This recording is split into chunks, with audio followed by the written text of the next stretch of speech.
You're listening to Two Vatos Talking.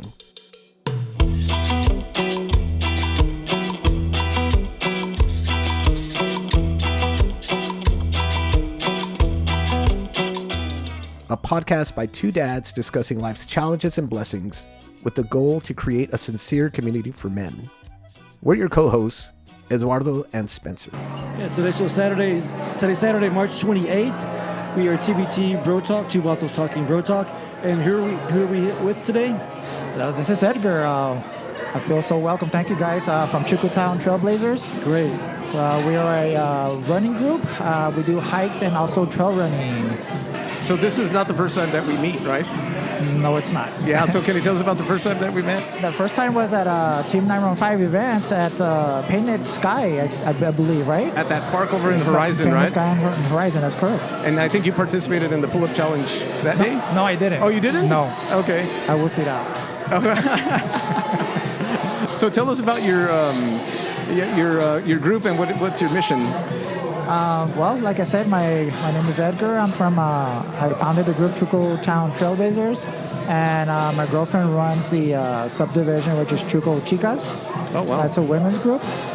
And basically, I'm an ultra marathoner,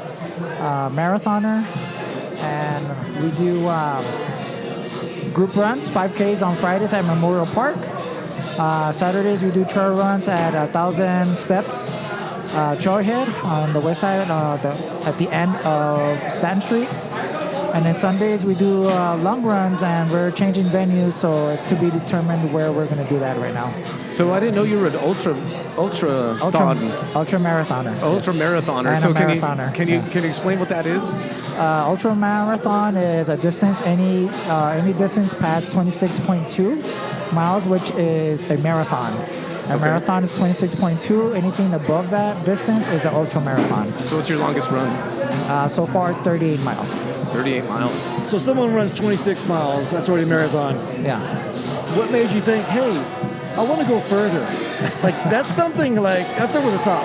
Yeah. But what made you think I want to do ultra marathon? Well, a lot of my friends from other groups here in El Paso, they do ultra runners, so they inspire me. They inspired me to do it and to push my limits. So once I did in fact, I did a reverse, which is I did an ultra marathon first, and then I did a marathon. No way. Which is weird, right? But but they inspired me to do it. I mean, they do it all the time, so I thought it was, it's my time to shine and join them, So once I did a 26.2 mile marathon, I was like, well, now I push it further. I'm already there. So, how long have you been doing this? Not that long. A lot of people are surprised that I'm a newcomer. I barely started running December 2024, so that's a year and 4 months. I was able to accomplish ultra marathons. Yeah, it's kind of unheard of, I would think. Right? Because people have been running for years and kind of plan it out. And, you just one day, like Forrest Gump, started running or what? Yeah. I just did it. I mean, in the beginning, to be honest, I couldn't even run a mile without stopping. So when did that happen? In December 2024, I started running. You're kidding me. And I couldn't even run a mile. No, when I started, I was just going to the gym and hiking. And I started trail running, and I couldn't even run a mile. Wow. Without stopping. I had to do the run stop kind of thing, and I couldn't even run a mile. And it just takes like anything else. When you go to the gym, when you do pull-ups, the more you do it, the more you're consistent with it, the more you can do eventually, right? Do you want to talk about if you don't mind, talk about how old you are? I'm 50. Shut up. Yeah, I am 50 years old. I started running when I was 49. Where is it? Huh? Where's the fountain of youth? Where did you find it? Bro, I did not expect that. He didn't want to say. He didn't want to tell us. He found it. Bro, what up, man? I thought you were in your 30s, man. No, I'm 50. I'm going to be 51 in April. Rock on, bro. Yeah, Rock on, man. Yeah. God damn. I am impressed, man. Yeah, that is impressive. You just say one day, I want to run a marathon. Couldn't run a mile. Now he's running ultra marathons, and he's aging backwards. Bro, so I used to run in my 30s. That's the fountain of youth is it the running? Is running, man. Yeah. Just being active regardless if it's a gym, hiking, Bro, I'm like trail running? He's flabbergasted, like bro. the Benjamin Button of marathons. He's like, let me start with an ultra marathon. I work my way backwards. That's unheard of, bro. But that's the fun on youth, man. Is movement, like moving your body. You know? There you go. So did you do other stuff before you started doing ultra marathons? What were you doing Yeah, before? I was just going to the gym, like I am now. I currently do. And then I started doing hiking because I didn't get bored of running, going to the gym. Yeah. But I wanted something different, you know, kind of. They can get repetitive. Yeah. So I tried, I started hiking with one of the groups that's here. We hike with Lisa and John. Oh yeah. I started hiking with them, and then I started getting into trail running and running after that. So.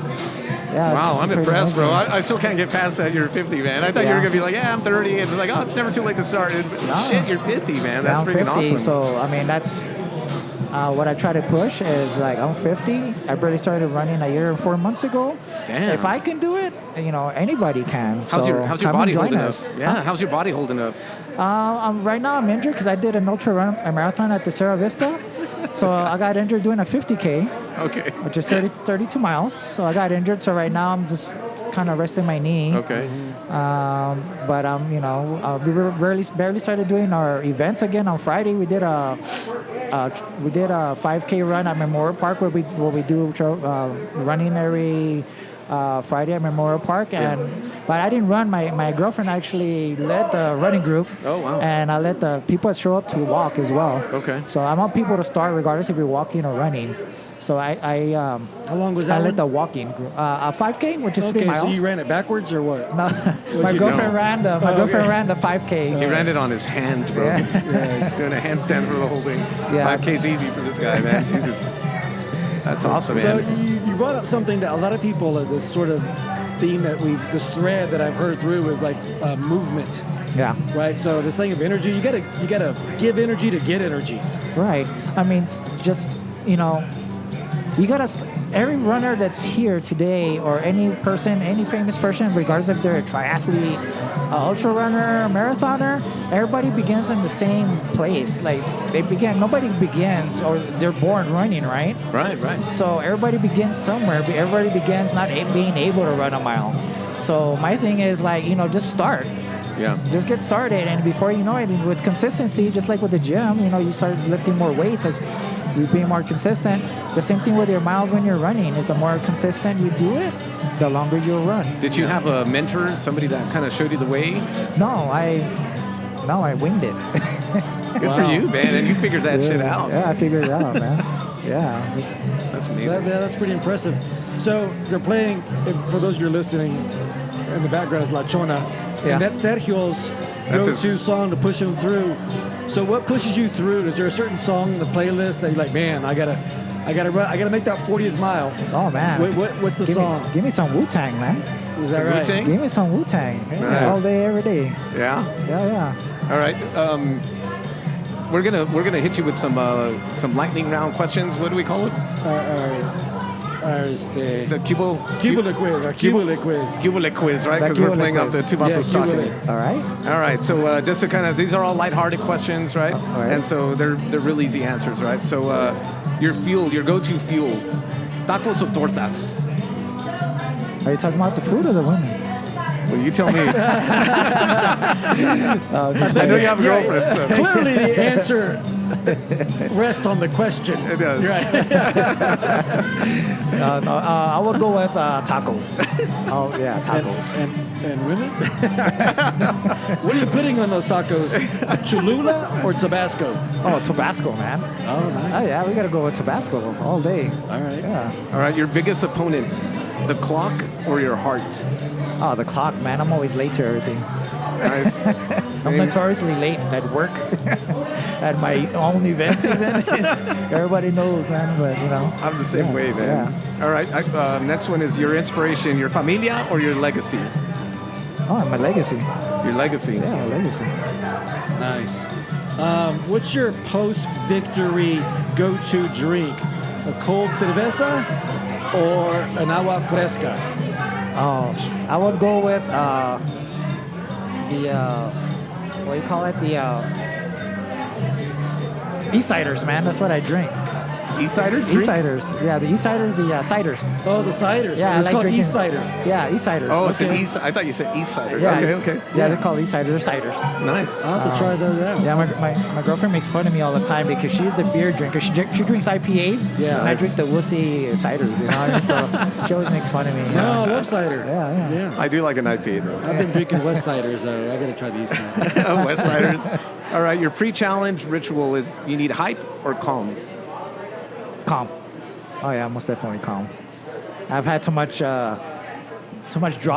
That, now that I'm older, it's mellow time, man. I'm all about the peace, bro. Mellow time. Yeah, peace. All right. What are you having post-meal? Flan or tres leches? Oh man, that's a tough one. I'll go with the tres leches. Nice. Yes. Nice. 3 milks. Yes. There you go. You got to get that milk back and just, build up the bones again after that. So you're obviously an overachiever, right? But so what is your ultimate goal? My ultimate goal is to run like 100 milers. 100 miler. Yeah, 100 milers on the trails, and I'm working on starting to get my own race, Okay. like my own 5K. Oh, like your own run? Run like races. Okay. Like, that you compete and everything. Yeah. So my goal is to eventually is to obtain my own race Okay. at some point. So right now I'm in the process of doing that. Yeah. So hopefully soon. Or like next weekend, this guy will have the race I next know. weekend, and Yeah. he'll have like 1,000 people sign up. Oh, I know. I want to have my own race. And what kind of race is that? Like a 100 miler? Well, we'll see when we get there. So Okay. I'm talking with somebody that has his own races and he wants to collaborate and be like a co-owner. Yeah. So I want to kind of do that because I don't know all the ins and outs and they're experienced, of course, because he has a bunch of races that he owns. So I just want to ease into it and co-own a race, and he can show me the ropes and then go from there. Awesome, man. This guy eases into things like most people. Oh, I know. He's into a nice, comfortable pair of boots. He's just, it's comfortable for him. I know, yeah. Yeah. You probably sleep like, an hour a night or something like that? I mean, Jesus, man. This guy's Superman here. It's awesome. Yeah. What about David Goggins? What do you think about him? Oh man, he's in another level, man. Right. You think I'm not even close to what he's doing. That's David 200 milers, man. Are you familiar with David Goggins? Yeah. David Goggins, come on, 250 miles at Yeah. Utah one. And a lot of people don't like him because he talks a lot of smack. He does. But He owns it though, man. yeah, it's like just exactly. It's like what I tell people is like shit. He backs it up. Yeah.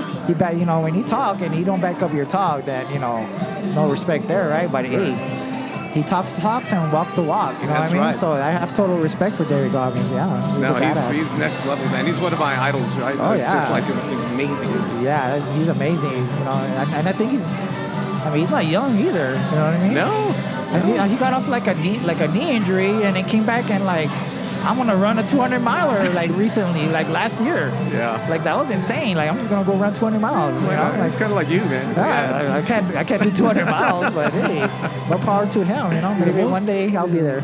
Most people on a Sunday, work on the yard or something, something chill. I'm like watching Let Netflix and these stuff. guys right? over at ChucoTown, you gotta, man. Awesome. All right, any closing comments? No, I mean, you guys can check out ChucoTown Trailblazers on Instagram and Facebook. And we'll be having a website up soon, hopefully by the end of the week that I'm working on right now. I have somebody working on it, so we'll have our own website as well, so you can check out our merch, future events, and all information you need on running will be on there as well. So check us out. Awesome, bro. Well, thank you so much for thanks so much for Thank you, taking guys. part of this. Oh yeah, thank you guys. It's my first podcast. Awesome. Yeah, thank you guys. Can you tell us a little bit about your business, your name, Yeah. and then what your mission is? Yeah. So my name is Jeff Hill. I'm originally from El Paso, Texas, but I live in New York right now. I'm a data analyst, data scientist, but I recently got into hats because I went bald. So for that reason, I always wear hats and became really passionate about hat design, turned that into a hobby, and at the same time, now it's a business. So I'm selling these hats in order to benefit 2 immigrant rights organizations. Oh, wow. The first one is Estrella del Paso, which is here local to El Paso. And then the other one is a national chapter, National Immigrant Justice Center. So kind of like, again, just a hobby. Yeah. Not a money-making business at this point, but I'm doing some good while also kind of entertaining like my passion for hats. Well, that's pretty cool. I like the name a lot, Drop Collective. It has a really nice ring to it. How'd you come up with that? Yeah, the idea was really just that the drop itself is indicative of a release, so like a limited run type of hat. So like none of the hats that we produce are more than 50 units. Okay. So whenever you're buying a hat, know for sure that you're not buying more than like one of 50. So it's not unique because unique means one of one, but it is pretty rare. I mean, to me, it kind of does mean unique because a 50 run is not that big of a run. Yeah, right? yeah, exactly. It's the least amount of hats that you can like actually manufacture with a lot of different manufacturers. Wow. So you guys are turning over design then. I mean, you're having to really think, okay, what's the next one? Yeah, and it's all community inspired. So like for the hat that like really hit big here in El Paso was a Franklin Mountain running hat. Oh wow! But in New York, I was telling people about this Puebla York hat that we have that is that the one you're wearing? Yeah, the Statue of Liberty. Yeah, this is like a cherry blossom Japanese New York hat. Okay. Because of the shared history between cherry blossom trees with New York and Japan. Oh wow! But there's another hat that we have that's a Puebla York hat, and the majority of Mexican people in New York are actually from Puebla, which is a little bit different than like I think what we're used to here, kind of on the borderland, where like majority of people are like from Chihuahua or norteños, right? Yeah. And over there, a lot of people are from Puebla, so it's become so known as like Puebla York. I did not know that. Yeah, it's interesting. My family tricky, is from Puebla, but I didn't know. Shit, nice. Yeah, I didn't know a lot of people had moved over there. I mean, New York has a lot of Mexicanos, surprisingly. Yeah. Because people think of Puerto Ricans and Dominicanos now, or Cubanos, but there's probably like 500,000 Mexicans living in New York City, more or less. And it's a big number. Yeah, exactly. And it fluctuates too. Like for the longest time, Puerto Ricans were the biggest community. Then Dominicans kind of like took that over like recently. Okay. And I'm sure like I can see it. Mexicans are like so up and coming there. Like, is that right? Yeah. A friend of mine, she did danza. She's from California. Okay. She went to New York to go to grad school, and she found a danza group there. Mm-hmm. She was looking for them, and she was doing danza with other Mexicanos and Chicanos in New York. Yeah. At one of the parks there, so it's pretty amazing. Yeah. And this is like my more bragging on El Paso. The one Mexican restaurant that has a Michelin star in New York, the chef is from El Paso. Is that right? Yeah, he went to Franklin High School. Who is it? His name is Fidel. I forget his last name. Okay.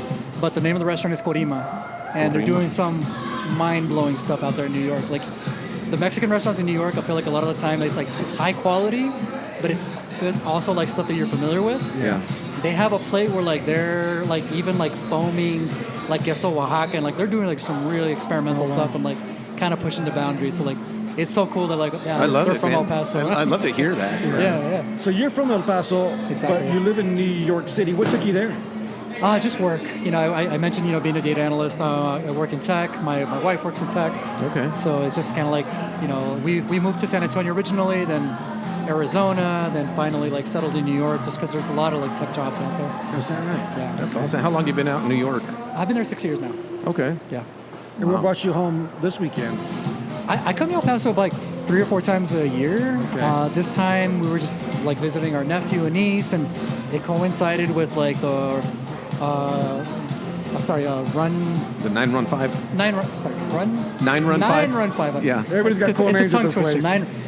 It's because you picture the run in between the 9. Oh, I know. and- That throws you off a little. Yeah, it throws me off. Yes, yeah. 9-run-5. Like I connected with them, and they're like super gracious about like welcoming us to this event. And Yeah. Old Sheepdog Brewery has Yeah. also done stuff with like Estrella del Paso. So like it's just kind of like all just kind of like connected and like That's really cool. Yeah. We just interviewed Yasmin Ulloa. She's a reporter for the New York Times.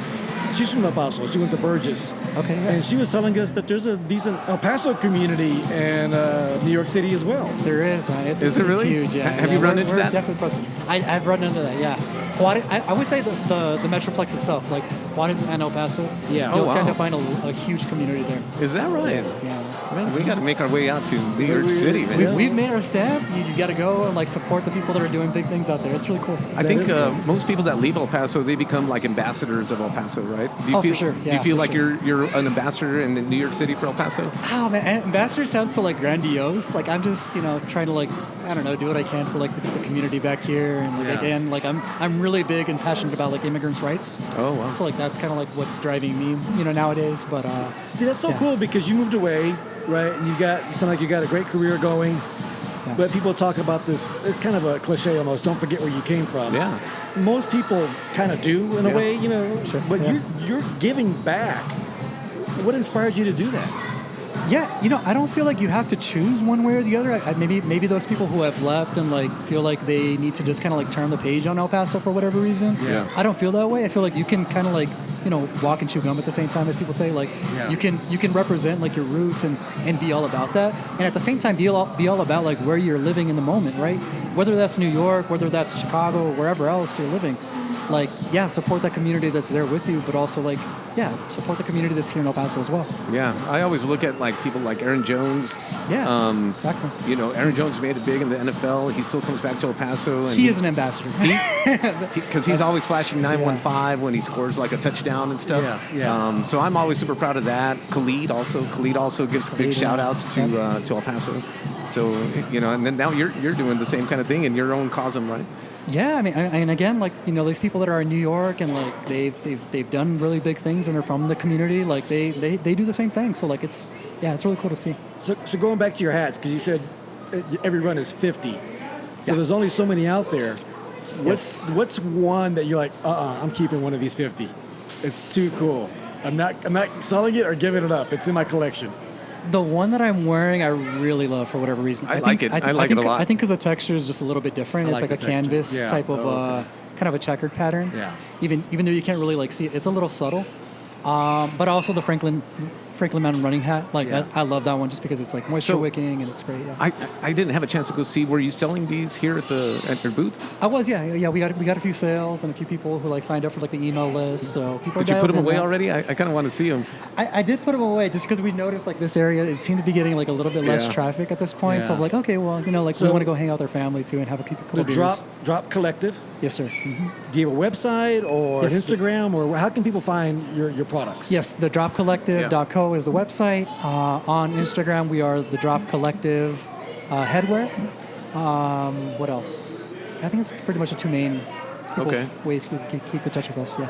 Okay, that sounds really cool. I think it's amazing, man. I'm so glad that we had a chance to talk with you. Oh yeah, thank you. And I just want to say thanks to like again 915 and Old Sheepdog Brewery for just being such gracious hosts, and they've been like amazing to us and just welcoming us in. So yeah, this is awesome. What's next on the list? What's your next hat? I've got some really cool stuff that kind of like is an influence of the Mexico World Cup. We're coming up on the anniversary of the '86 World Cup. I've also got some Rarumari inspired hats. So wait, we're coming up on 40 years of that anniversary of the World Cup? Okay, wow. Yeah, exactly. So I'll have some stuff inspired by that. I've also got a running hat that is inspired by the Rarumari people, which is like very close here in Chihuahua, which is like they're a huge like running community that I think goes like under appreciated like in the grand scheme of like athletics. So that is so true. Yeah. Especially here in the running community. I mean, there's been a little bit of attention with the Lorena, right? That runner who runs all these ultra marathons with basically like rubber shoes, like the shoes that they make. Yeah. And Nike, I think, has offered us some shoes. She's like, well, I'm going to run with these. They hurt my feet, But these indigenous communities that they're runners. Exactly. That's one of the things they do first and foremost, because there were no cars and there were no horses. They ran, and it's amazing. They are just amazing athletes and ambassadors of the sport. Yeah. Exactly. Yep. So it's in their blood, I guess, right? It's their DNA. It's their culture, man. It's everything. Amazing. Yeah. It's Survival. It was survival for them. Yeah, exactly. That's really cool. I can't wait to see the 40th anniversary of the World Cup. I was there as a kid. Speaking of Puebla earlier, we went to go visit family. Yeah. And I was just a kid. But I just remember like all these cars everywhere trying to get from Mexico City to Puebla. And I was like, we weren't moving. And I was like, what's going on?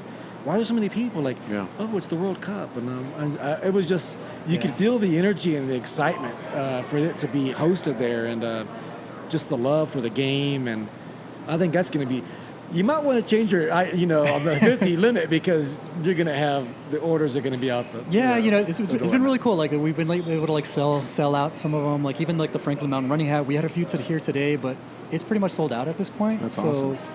Yeah, it's been really cool just to see like the reaction to some of these. Well, I like the one that you're wearing right now. I'm a fan of that. Yeah, we're going to get to the website.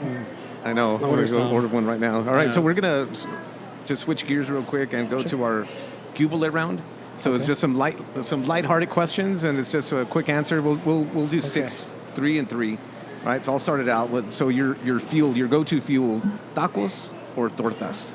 Tortas. That was quick. That was quick. Yeah, easy, because the avocado with like the flour, it's so good. Yeah. Now, what are you going to put on that torta? Cholula or Tabasco? Can I get like a house-made salsa instead? No. Like, people been saying that. Salsa casera. He's authentic, bro. Yeah. No Cholula, man. No, that was the bottle stuff. I like the molcajete, with the molcajete salsa. Burnt salsas, Yeah. There you go. All right. Yep. Post-victory meal, a cerveza or an agua fresca? Cerveza, for sure. Yeah. Nice. It's the toxicity in me, Gotta have a beer. Okay. Let's see. What inspires you most when you make hats? Your hometown or your family? I would say my hometown. Like my family is very varied. Like my stepdad is Puerto Rican, my mom's Mexican, biological father is white. So it's like we're like all over the place. Yeah. To me, it seems like much more grounded and clear in terms of like what the El Paso community represents, and also like living in Queens as well. Like there's very clear identities there. Right. In my family, it's a lot all over the place. Okay. Because of like kind of that mixed background. Okay. Yeah. That sounds good. Yeah. All right. Your last question for me is, so what's your ultimate goal? Honestly, like be happy and make other people happy. Like if I can do that for people who are like struggling right now, whatever the case may be, like that's really what I want to do, is help people who need the most help right now. Because like that gives me a lot of satisfaction in terms of just helping people who. That's who a need help right great now. answer. That is a great answer. All right. Well, kind of open-ended. What's next? Next, I'm just going to keep grinding on the hats, man. Like trying to figure out what the next design inspiration is. Like I said, I've got some really cool things coming, but I'm always like on the hunt for like what's like gonna like resonate with people. Like that's the big thing too. Is like you never know like what's gonna like really resonate with people who want to like might want to buy these hats. Yeah. And at the end of the day, like a lot of these sales are going towards these two organizations that I mentioned. Mm-hmm. So that's really what I'm focused on. That's a beautiful thing, man. Well, more power to you, man. And I'm really glad that we had a chance to meet. Yeah, and likewise. Hopefully you're going to be very successful with your hats. Yeah, I appreciate that. Yeah. No, I think this is really cool. I think everybody here is so community driven and inspired. Yeah. You can only go one way, and that's up. Yeah. Right? Yeah, you can see that. You can see that with all the people that showed up today. Yeah, absolutely. All right. Well, hey, again, thank you so much for taking some time and talking to us. Yeah, thank you guys. So can you tell us, I see you have a booth here. Can you tell us about what your mission is? Sure. We Hike Adventure. It's a 501c3 nonprofit charity, and we are about education, safety, inclusivity, and bringing activity and adventure and safety to El Paso and the surrounding areas fee-free year-long. Nice. It's really nice because a lot of people here are, they're marathoners and Iron men and women. I like the hiking because that's more of my speed. Yeah. And you can get outside and enjoy nature and, that sort of thing. And that's the beauty about community and connection, right? Absolutely. So we are all one, and we actually we're not wanting to, we do it. We have ADA where wheelchairs can get out and get on the sidewalk roll around, all the way up to these marathon runners, ultra marathon runners, and even super hard rock climbing, hiking, and everything in between. That's awesome. So how did We Hike get started? So mountain safety and urban and desert. So in El Paso, we have this amazing mountain. Too many rescues, too many people out there not knowing what they need to do. And our bottom line is safety, getting people prepared, having them learn what they need to do, show them what they need, and then tell them why. Why be prepared, and then let's go have all these successful adventures along the way. So, obviously, taking water, maybe hiking with somebody. Absolutely. In that case, you get lost or twist an ankle or something. Yeah, so we actually have a We Hike Safety Week coming up in April, which is really great. It's April 13th to 18th, and we're going to have this campaign. It's our first annual. So City of El Paso had given us a proclamation last year, We Hike Safety Week, and so we are really bringing here to be that middleman between like our enforcement and between like where the safety falls short. So we are boots on ground, teaching people, getting them the essentials, giving them the tips, food, water, shade, our hats, right, sunscreen, knowing how to walk even 2 miles out here because it can get a little warm. Absolutely. Yeah, so we do this every single hike, every event, and every outing we have. We have some kind of education and safety involved. What's the turnout been? So we have started our effort since 2017, and so when we became public, I'd say our max 97, just on one hike and one given day, and then we've had up to 700 people at an event. 700. That's pretty impressive. And so that was we have one community event every year where we bring all of our partners, all of our friends, all the support, people with our mission and safety and education, kids, everything from Lotteria to dancing, to cheerleaders, to running, walking, and rolling. So people might hike in, like, let's say the Franklin Mountains, or I live in Las Cruces, Oregon Mountains, and they look so peaceful and so nice, and we're in their neighborhoods. It's not the Grand Canyon, but surprisingly, people probably get hurt on a regular basis. How common is that? The people need to be aware that when they go hiking, that, hey, something might happen if you're not careful. Super. So this is super important for El Paso, especially right now during the heat waves. Okay. Our temperatures are unusually high, not today. Today we've been super blessed. 3 mistakes are water, hydration, underestimating your ability, or the weather outside and not being prepared. So lots of rescues, lots of dehydration, lots of heat stroke. So when we bring hiking safety, and this is all free, by the way, everything that we do for the community is free. Yeah. And so that's one of the beauty. People shouldn't need to pay for learning what to do to go have safe adventures. So I'd say a lot. Unless you're experienced, unless you know what you're doing, even out here, always grab a bottle of water at minimum. And then we also are trying to teach people what to do before, during, and after their adventures, so they can continue to want to go and have those successful adventures and ultimately quality of life as well. That's great. What's a great hike for beginners in this area? So, glad you asked. Other than today, we are having an urban hike on April 4th. We have a moonlit series. We do this quite often, and this is hiking yoga. So we're going to have an urban hike, and that's going to be on April 1st over on the northeast, and then it's guided, and then we have a guided meditation yoga, and that is all 100% free, and that's a super beginner. And then we have a mountain hike on April 4th. It's 2.6 miles, beginner friendly. Anybody come for the first time. And that's going to be exploration of some mines and just kind of interpreting the plants and like the ecosystem for the people on that day. So more of a tour and experience. Right. I think we're going to wrap it up, but is there any final messages that you want to say about your club? Sure. So we are a nonprofit organization. We are volunteer run, and you can follow us at We Hike Adventure. And then if you want to look us up on the website, it's www.wehikeadventure.org. Lisa, what's your dream hike that you have not done? I'd have to say Fiji. Yeah, that's just something I haven't done yet. Okay. And so You got to do it. maybe. We'll see how that turns out. Because Okay. there's like a list of stuff.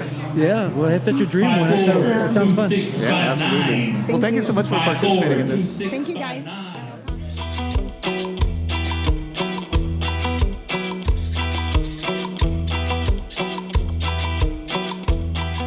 So, to all our listeners, once again, thanks for tuning in to TBT Bro Talk. And hey, vatos, remember, pónganse trucha.